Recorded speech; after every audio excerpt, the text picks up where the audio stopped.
Hello friend, तो आपका फिर से बहुत बहुत स्वागत है मेरे चैनल सुडो पावर पे। और इस एपिसोड के अंदर हम लोग सीखने वाले हैं using Axios library get post put और डिलीट। तो फ्रेंड, अगर आपने मेरा पिछला एपिसोड देखा होगा तो उसके अंदर हम लोगों ने कुछ इस तरीके से छोटा सा पोकेमोन का एप्लीकेशन बनाया था और उसके अंदर हम लोगों ने यूज़ किया था एक्सियोस, लेकिन उसके अंदर हम लोगों ने खाली गेट रिक्वेस्ट किया था। तो इस एपिसोड के अंदर हम लोग गेट तो करेंगे, उसी के साथ हम लोग करने वाले एडिट, उसके बाद डिलीट और उसके बाद हम लोग रिकॉर्ड ऐड करेंगे, मतलब पोस्ट रिक्वेस्ट। ठीक है फ्रेंड्स, तो ये एपिसोड भी आपको पूरा पूरा देखना है, तो चलो स्टार्ट करते हैं।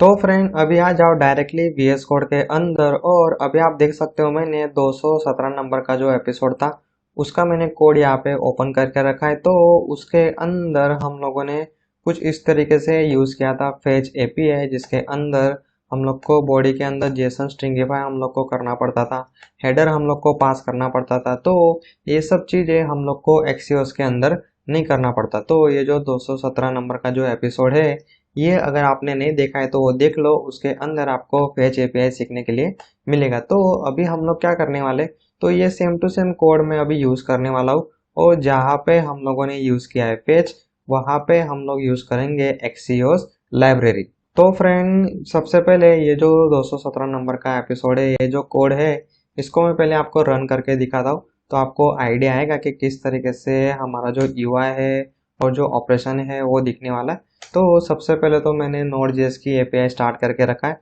वो आपको देखना पड़ेगा मेरा 217 नंबर का एपिसोड, उसके अंदर आपको आइडिया आ जाएगा कि कौन सी API में यूज़ कर रहा हूँ। तो इसके अंदर सबसे पहले तो हम लोग ऐड करेंगे कुछ इस तरीके से ब्लॉक। तो इसके अंदर कॉल होगी पोस्ट API, तो आप देख सकते हो कुछ इस तरीके से पोस्ट हो रहा है।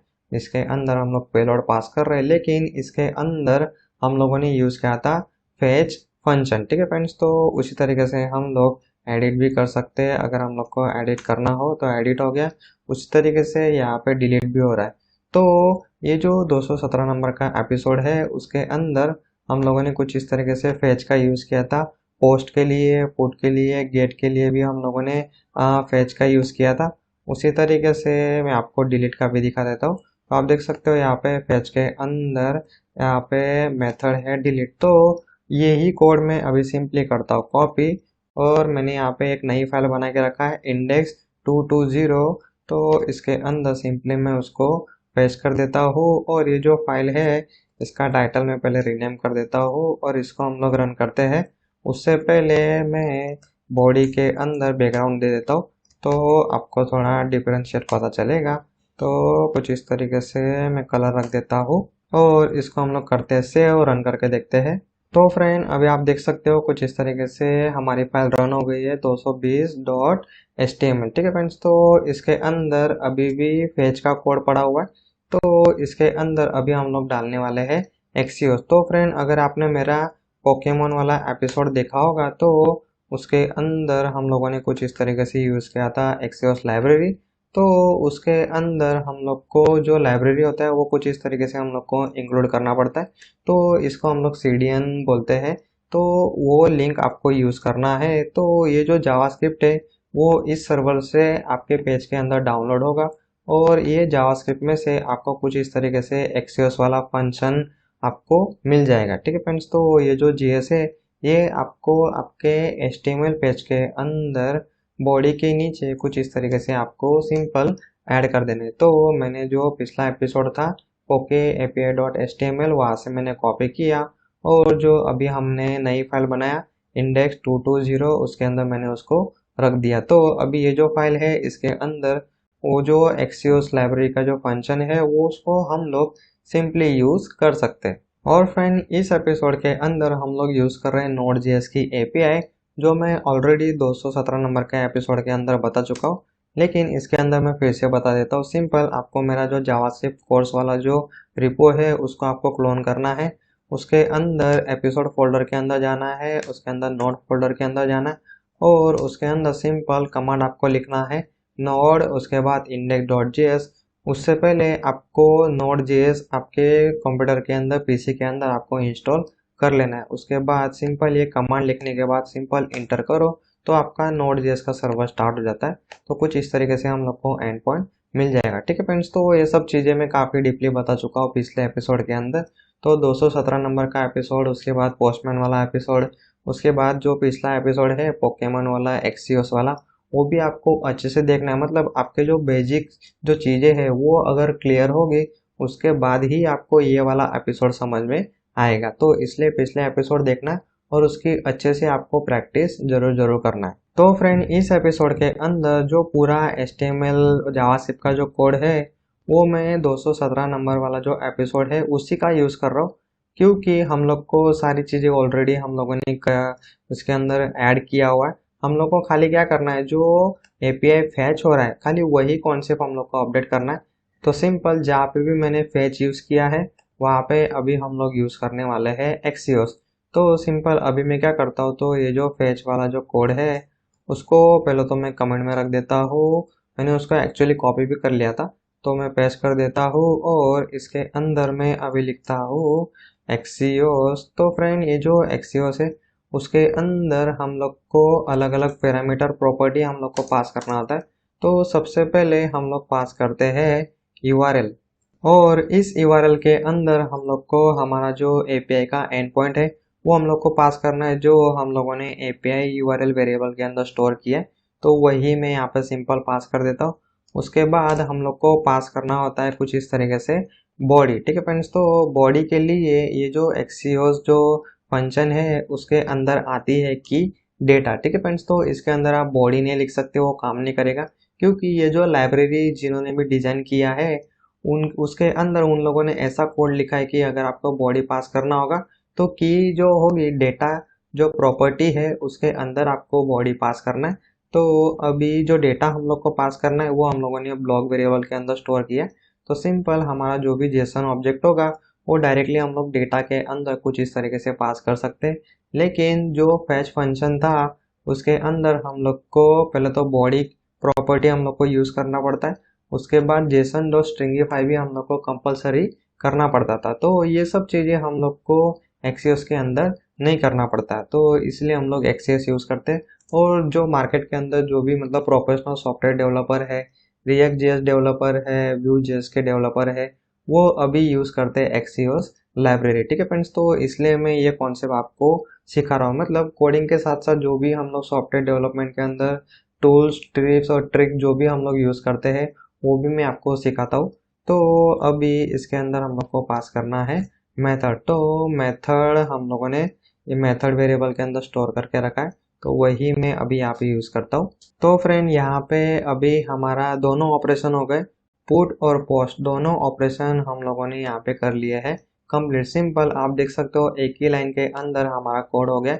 लेकिन फैच के अंदर हम लोग को कुछ इस तरीके से यूआरएल अलग, फिर उसके बाद हम लोग को ऑब्जेक्ट के अंदर मेथड, बॉडी और इसके अंदर खास करके हेडर भी हम लोग को पास करना पड़ता था। लेकिन एक्सियोस ये सारी चीज़ें ऑटोमेटिकली हैंडल कर लेता है और हम लोग को पास करना है खाली यूआरएल, उसके बाद डेटा और उसके बाद मेथड। तो फ्रेंड, अभी हम लोगों ने पुट रिक्वेस्ट कर लिया, पोस्ट रिक्वेस्ट भी कर लिया, तो उसी के साथ जो गेट रिक्वेस्ट है वो भी हम लोग अभी कर लेते हैं। तो ये जो फैच वाला जो कोड है उसको फिर से मैं कर देता हूँ कमेंट, और ये जो वेरिएबल है उसको मैं कॉपी करता हूँ, पेस्ट करता हूँ इसके अंदर, फिर से एक्सियोस, उसके अंदर ऑब्जेक्ट, और उसके अंदर हम लोग पास करते हैं एंड पॉइंट का यूआरएल। तो यूआरएल प्रॉपर्टी आपको यूज़ करना है और उसके अंदर जो भी आपका एंड पॉइंट होगा वो आपको यहाँ पे पास करना है। तो एपीआई वेरिएबल मैंने ऊपर डिक्लेयर किया हुआ है, उसके अंदर है हमारा यूआरएल, या फिर उसको आप यूआरएल बोल सकते हो, एपीआई बोल सकते हो, एपीआई एंड पॉइंट भी आप बोल सकते हो। ठीक है फ्रेंड्स, तो मल्टीपल नाम है इसके, तो आप इसमें कंफ्यूज मत होना। तो कुछ इस तरीके से हम लोगों ने इसके अंदर एपीआई पास कर दिया। उसके बाद इसके अंदर मेथड, और मेथड के अंदर आपको पास करना है गेट। तो फ्रेंड, बस आपको इतना ही करना है। पहले तो यूआरएल पास करो, उसके बाद मेथड, मतलब हम लोग को अभी डेटा लेना है तो गेट मेथड यहाँ पे मैं पास कर रहा हूँ। तो गेट, पोस्ट और पुट, तो ये तीन चीज़ों में हम लोगों ने अभी चेंजेस किया। तो ये तीन फंक्शनलिटी अभी हम लोग सेव करते हैं और रन करके चेक करते हैं। तो फ्रेंड अभी मैं पेज रिफ्रेश करता हूँ और आप देख सकते हो यहाँ पे गेट रिक्वेस्ट हो रहा है और यहाँ पे सर्वर से रिस्पॉन्स आ रहा है। मतलब फिलहाल सर्वर के अंदर कोई भी डेटा नहीं है। तो हम लोग यहाँ पे पोस्ट रिक्वेस्ट करते हैं, मतलब डेटा हम लोग सर्वर के अंदर ऐड करते हैं। तो सबमिट में जैसे करूँगा तो उसके बाद आप देख सकते हो यहाँ पे हमारी एंड पॉइंट यहाँ पे कॉल हो रहा है। मेथड यहाँ पे पोस्ट है, उसके बाद सक्सेसफुल रिस्पॉन्स आ रहा है, मतलब 200। पेलोड के अंदर हम लोग जाते हैं, कंटेंट टाइटल अच्छे से पास हो रहा है। उसके बाद सर्वर से आप देख सकते हो अच्छे से हम लोग को रिस्पॉन्स भी आ रहा है, मतलब सर्वर के अंदर रिकॉर्ड ऐड भी हो रहा है। लेकिन आप देख सकते हो यहाँ पे हमारा जो रिकॉर्ड है वो दिख नहीं रहा है। तो कंसोल के अंदर आप देख सकते हो यहाँ पे 2 करके क्रॉस आ रहा है रेड में। तो समझ जाना कंसोल के अंदर कुछ ना कुछ एरर है। तो हमारे कोड के अंदर response.json is not a function, तो वो एरर जो है उसको हम लोग को अभी सॉल्व करना है। तो फिर से आ जाओ कोड के अंदर। तो जो एक्सियोस हम लोग को जो रिस्पॉन्स देता है उसके अंदर अलग अलग की हम लोग को मिलती है। जैसे हम लोग जब फैच फंक्शन यूज करते हैं उसके अंदर हम लोग को जेसन फंक्शन मिलता है। उसी तरीके से अभी हम लोग यूज कर रहे हैं एक्सियोस, तो ये हम लोग को कुछ अलग तरीके से डेटा रिटर्न करता है। तो रिस्पॉन्स ऑब्जेक्ट के अंदर हम लोग को कौन कौन सी चीजें मिलती, तो वो हम लोग पहले प्रिंट करके देखते हैं। तो एक्चुअली हम लोग जाते हैं गेट ब्लॉक के अंदर। इसके अंदर हम लोगों ने गेट किया है एक्सियोस का यूज करके। तो यहाँ पे console.log और रिस्पॉन्स को हम लोग प्रिंट करके देखते हैं क्या प्रिंट होता है। तो फ्रेंड आप देख सकते हो ब्राउजर के अंदर यहाँ पे प्रॉमिस प्रिंट हो रहा है, मतलब ये जो फंक्शन है वो हम लोग को रिटर्न करता है प्रॉमिस। तो प्रॉमिस को हम लोग को करना होता है हैंडल। तो हैंडल हम लोग कैसे करेंगे, सिंपल आपको आगे लिखना है अवेट, ठीक है फ्रेंड्स। तो इसके लिए आपके जो बेसिक कॉन्सेप्ट है असिंक अवेट प्रॉमिस वाले, ये सब कॉन्सेप्ट आपके काफ़ी ज़्यादा क्लियर होने चाहिए। उसके बाद ही आप ये सारी चीज़ें समझ पाओगे, ठीक है फ्रेंड्स। तो जैसे जैसे एरर आती है वैसे वैसे मैं अभी सॉल्व कर रहा हूँ। तो इससे क्या होगा, तो आपके जो कॉन्सेप्ट है वो फिर से रिन्यू होंगे। और आपके कोड के अंदर अगर कुछ एरर आती है तो उसको सॉल्व कैसे करना है तो वो भी मैं आपको बीच बीच में सिखाता रहता हूँ। तो रिस्पॉन्स ऑब्जेक्ट के अंदर हम लोग को पहली बात तो ये जो एक्सियो जो रिस्पॉन्स रिटर्न करता है उसके अंदर कोई जेसन फंक्शन हम लोग को नहीं मिलता है। तो वो प्योर डेटा हम लोग को रिटर्न करता है, जैसे कॉन्फ़िगरेशन वो रिटर्न करता है। उसके बाद जो रिस्पॉन्स जो डेटा होता है वो डेटा की के अंदर हम लोग को मिलता है। उसके बाद हेडर, फिर उसके बाद रिक्वेस्ट। तो कुछ इस तरीके से हम लोग को अलग अलग की एक्सियोस के अंदर मिलती है। तो इसमें से हम लोग को ये जो डेटा की है वो हम लोग को खास करके यूज करना है, ठीक है फ्रेंड्स। तो आप देख सकते हो यहाँ पे response.json यहाँ पे काम नहीं करेगा क्योंकि रिस्पॉन्स के अंदर अभी हम लोग को मिल रहा है डेटा प्रॉपर्टी। तो जेसन को निकाल के सिंपल में यहाँ पे डॉट डेटा लिख देता हूँ। इसको हम लोग करते हैं सेव, रन करके देखते हैं। तो फ्रेंड आप देख सकते हो कुछ इस तरीके से नेटवर्क के अंदर सबसे पहले तो गेट एपीआई यहाँ पे रिक्वेस्ट हो रहा है। उसके बाद कंसोल के अंदर यहाँ पे डेटा हमारा प्रॉपरली प्रिंट हो रहा है। और आप देख सकते हो यहाँ पे जो हमारा डेटा है वो प्रॉपरली यहाँ पे डिस्प्ले भी हो रहा है, मतलब हमारा जो गेट वाला जो फंक्शनलिटी है वो भी अच्छे से काम कर रहा है। तो अभी हम लोग नेक्स्ट जाते हैं हमारे पुट और पॉज के अंदर। तो फ्रेंड ये जो रिस्पॉन्स है इसके अंदर भी आपको रिस्पॉन्स के अंदर मिलेगा डेटा। तो यहाँ पे अभी आपको यूज करना है डेटा की, और आप उसको प्रॉपर्टी भी बोल सकते हो। और इसके अंदर आपको अवेट यूज नहीं करना है। तो नीचे हम लोग जाते हैं, तो इसके अंदर मैंने अवेट यूज किया, तो ये अवेट आप यहाँ पे इग्नोर कर सकते हो। तो एक्सियोस के केस में आपको अवेट कब यूज करना है, जब आप एक्चुअल एक्सियोस वाला जो फंक्शन कॉल करोगे तभी आपको अवेट यूज करना है। अदरवाइज जब आप डेटा फैच करोगे या फिर जो स्टेटस कोड है वो फैच करोगे, हेडर फैच करोगे, तब आपको यहाँ पे अवेट यूज नहीं करना है। तो उसी तरीके से ऊपर हम लोग जाते हैं पुट और पॉज के केस में। तो यहाँ पे भी आपको अवेट यूज नहीं करना है। कब हम लोग को यूज करना है, जब हम लोग एक्चुअल एक्सेस फंक्शन कॉल करेंगे जहाँ पे हमारी एक्चुअल एपीआई कॉल हो रहा है, वहाँ पे आपको एक टाइम खाली अवेट यूज करना है। तो रिस्पॉन्स में से हम लोग को डेटा मिलेगा, डेटा हम लोगों ने जेसन के अंदर सेव कर दिया और आगे जो प्रोसेस है वो चलती रहेगी। तो इसको अभी हम लोग करते हैं सेव, रन करके देखते हैं। और इसके अंदर मैं ऐड करता हूँ कुछ इस तरीके से, डेटा सबमिट करते हैं। तो फ्रेंड सबसे पहले तो हम लोग नेटवर्क के अंदर जाते हैं और इसके अंदर पोस्ट रिक्वेस्ट, यहाँ पे प्रॉपरली पोस्ट रिक्वेस्ट हो रहा है। पेलोड के अंदर यहाँ पे अच्छे से डेटा पास हो रहा है और रिस्पॉन्स के अंदर हम लोग को प्रॉपरली यहाँ पे डेटा रिस्पॉन्स के अंदर आ रहा है। ठीक है फ्रेंड्स, तो अभी आप यहाँ पे देख सकते हो हम लोगों ने एक्सीओस यूज़ किया और ये जो एपिसोड नंबर 217 है इसके अंदर भी आप देख सकते हो यहाँ पे भी गेट रिक्वेस्ट हो रहा है। तो यहाँ पे हम लोगों ने फेच यूज़ किया है और 220 एपिसोड के अंदर हम लोगों ने एक्सीओस यूज़ किया है। तो यहाँ पे आप जब भी नेटवर्क के अंदर जाओगे तो यहाँ पे जो रिक्वेस्ट है और इसकी जो रिक्वेस्ट है आपको मैं दिखाता हूँ, जो गेट रिक्वेस्ट है तो आप देख सकते हो रिक्वेस्ट मेथड गेट ये सेम है और यहाँ पे भी सेम है। तो आपको बिल्कुल नहीं पता चलेगा ब्राउज़र के अंदर कि आपने कौन सी लाइब्रेरी यूज़ किया, क्योंकि ये एक स्टैंडर्ड है जो सारे लाइब्रेरी जो है वो सब फॉलो करते हैं। तो आप कोई भी लाइब्रेरी यूज़ कर लो, जो बैकएंड का जो कॉन्सेप्ट है वो कॉन्सेप्ट सेम टू सेम ही रहेगा। ठीक है फ्रेंड्स, तो इसीलिए आप ये सेम रिक्वेस्ट करने के लिए आप कोई भी लाइब्रेरी यूज़ कर सकते हो।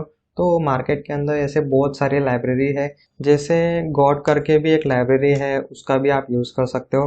गॉड npm लिखोगे तो आपको लाइब्रेरी मिलेगी। तो हम लोगों ने ऑलरेडी 2 लाइब्रेरी हम लोग यूज़ कर रहे हैं। तो एक है फेच, एक्चुअली जो फेच है वो तो इनबिल्ट हम लोग को मिलता है, तो फेच फंक्शन का हम लोगों ने यूज़ किया था।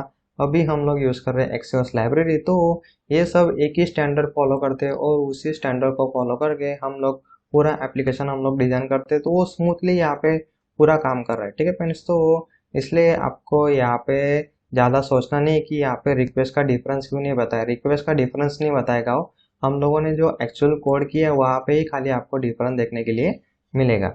तो फ्रेंड हम लोगों ने गेट किया, फिर रिकॉर्ड ऐड किया। अभी एडिट करके हम लोग चेक करते हैं कि एडिट अच्छे से काम कर रहा है कि नहीं। तो एडिट मतलब हमारी पुल रिक्वेस्ट। ठीक है फ्रेंड्स, तो सबमिट मैंने किया तो आप देख सकते हैं यहाँ पे पुट रिक्वेस्ट कॉल हुआ, पेलोड के अंदर जो भी डेटा अपडेट करना है वो पास हुआ और यहाँ पे जो भी आईडी हम लोग को अपडेट करना है वो भी अच्छे से पास हो रहा है और उसके बाद सर्वर से यहाँ पे प्रॉपरली रिस्पॉन्स आ रहा है और हमारा जो डेटा है वो यहाँ पे प्रॉपरली अपडेट हो गया। मतलब जो हमारी पुट रिक्वेस्ट है वो भी अच्छे से काम कर रहा है। अभी हम लोग नेक्स्ट जो चेंजेस है वो हम लोग करते हैं डिलीट रिक्वेस्ट। तो फिर से आ जाओ इंडेक्स 220 HTML और इसके अंदर आपको जाना है डिलीट के अंदर। तो ये जो फैच वाला कोड है इसको हम लोग फिर से रख देते हैं कमेंट के अंदर और यहाँ पे फिर से हम लोग रिस्पॉन्स जो वेरिएबल है उसको हम लोग कॉपी करते हैं। उसके बाद एक्सियोस का फंक्शन और इसके अंदर हम लोग पास करते हैं URL। तो URL के लिए यहाँ से मैं कॉपी कर लेता हूँ URL, यहाँ पे रख देता हूँ और इसके अंदर अभी हम लोग मेथड क्या यूज़ कर रहे हैं, तो डिलीट। डिलीट के केस में हम लोग मेथड यूज़ करते हैं डिलीट। तो सिंपल मेथड के अंदर लिखो डिलीट। ठीक है फ्रेंड्स, तो इसको आप कैपिटल में भी लिख सकते हो, स्मॉल में लिखो, कैपिटल में लिखो, उससे कुछ फ़र्क नहीं पड़ता है। तो यहाँ पे भी रिस्पॉन्स आएगा और रिस्पॉन्स के अंदर हम लोग को मिलेगा डेटा और यहाँ पे हम लोग को अवेट यूज़ नहीं करना है। सिंपल हम लोग इसको करते से और रन करके देखते हैं। तो फ्रेंड अभी मैं यहाँ पे डिलीट पे क्लिक करता हूँ, ओके करता हूँ, तो आप देख सकते हो यहाँ पे ब्राउज़र के अंदर यहाँ पे डिलीट रिक्वेस्ट हो रहा है। उसके बाद URL के अंदर जो भी रिकॉर्ड हम लोग को डिलीट करना था उसकी आईडी यहाँ पे प्रॉपरली पास हो रहा है और हम लोग को सर्वर से यहाँ पे प्रॉपरली रिस्पॉन्स मिल रहा है। ठीक है फ्रेंड्स, तो हम लोगों ने यहाँ पे गेट पोस्ट पुट डिलीट जो भी फंक्शनलिटी था वो हम लोगों ने कंप्लीट किया यूजिंग एक्सियोस लाइब्रेरी।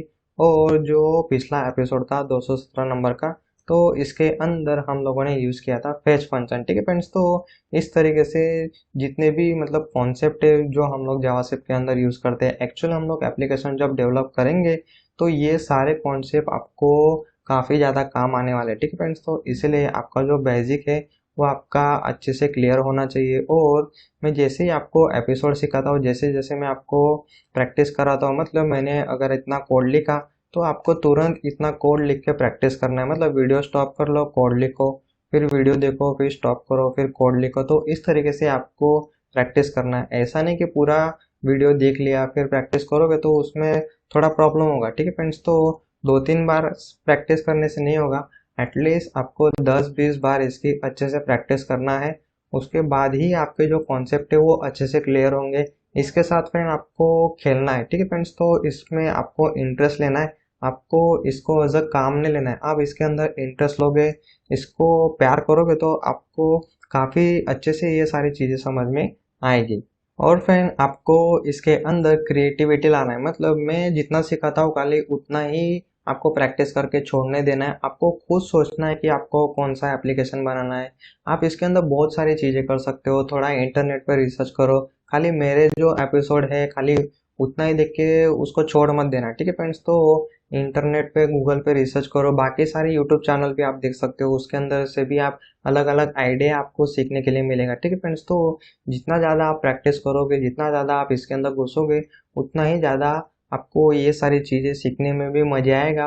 और अगर आपके पास टैलेंट होगा तो मतलब आपको फ्यूचर के अंदर तो जॉब मिलने ही वाली। तो फ्रेंड फिलहाल के लिए इस एपिसोड में इतना ही। और अगर मेरा जो ट्यूटोरियल है वो अगर आपको कुछ सीखने के लिए हेल्प कर रहा होगा तो ये दूसरों को भी हेल्प करेगा। इसीलिए आपके फ्रेंड फैमिली के अंदर जिसको भी सॉफ्टवेयर डेवलपमेंट में इंटरेस्ट है, जिसको भी स्टार्टिंग से कोड सीखना है, उनके साथ आप ये मेरे सारे ट्यूटोरियल जरूर जरूर शेयर कर सकते हो। तो अगर किसी को स्टार्टिंग से एकदम बेसिक से कोडिंग सीखना है तो आप ये जो प्लेलिस्ट है वो शेयर कर सकते हो, मतलब एपिसोड 1 से सीखना स्टार्ट कर सकते हो HTML CSS से। उसके बाद एपिसोड नंबर 100 से पाइथन आप स्टार्ट कर सकते हो अगर आपको प्रोग्रामिंग सीखना है। उसके बाद जावास्क्रिप्ट का ट्यूटोरियल मैंने स्टार्ट किया है। तो ये सब चीज़ें आप सीख सकते हो। और अगर आपको मेरा जो चैनल है वो कुछ सीखने के लिए हेल्प कर रहा होगा तो ये दूसरों को भी हेल्प करेगा। इसीलिए आपको ये सारे ट्यूटोरियल आपके दूसरे फ्रेंड और फैमिली के अंदर भी अगर किसी को सीखना हो कोडिंग तो उन सभी के साथ भी आप शेयर कर सकते हो, ठीक है फ्रेंड्स। तो आप देख सकते हो सारे वैल्यूएबल कंटेंट मैंने यूट्यूब पे फ्रीली ओपन रखे हुए, तो जब चाहो तब आप सीख सकते हो, ठीक है फ्रेंड्स। तो फिलहाल के लिए इस एपिसोड में इतना ही। Thank you.